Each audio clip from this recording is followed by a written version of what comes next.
সকাল সকাল ছাদে চলে গেলাম আমাদের 3টা বিড়াল বাচ্চাকে নিয়ে।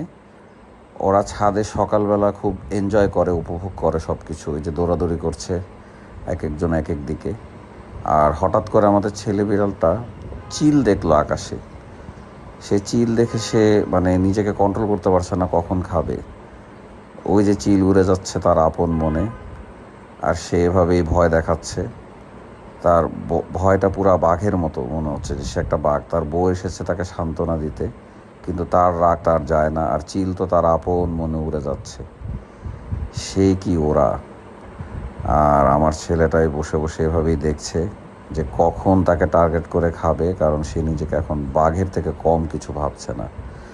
কে কার কথা শুনে! চিল তো চিলের মতো উড়েই যাচ্ছে। চিলের কি আর কোনো ভয়ভীতি আছে?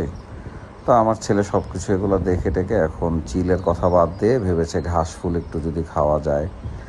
সেক্ষেত্রে পাতা টাতা একটু দেখছে এদিক সেদিক, বাতাসও চলছে চারিদিকে।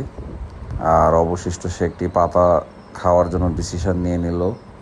সে মনে মনে খুব দুঃখ, চিল খেতে পারলো না, অ্যাটলিস্ট পাতাটাই খাই। পাতা খেয়ে যদি কিছু একটা ভালো কিছু হয়। যাক, সব কিছু শেষ। তারপর অবশিষ্ট তার মার কাছে চলে গিয়েছে। মাকে গিয়ে কমপ্লেন করছে যে চিলটা আকাশে উঠছে, তাকে পেলো না, খেতে পারলো না, সে যে বাঘ এটা প্রমাণ করতে পারলো না। পরে মা তাকে কোলে নিয়ে প্রমাণ করে দিল সে বাঘ না, সে এখন একটি বিড়াল।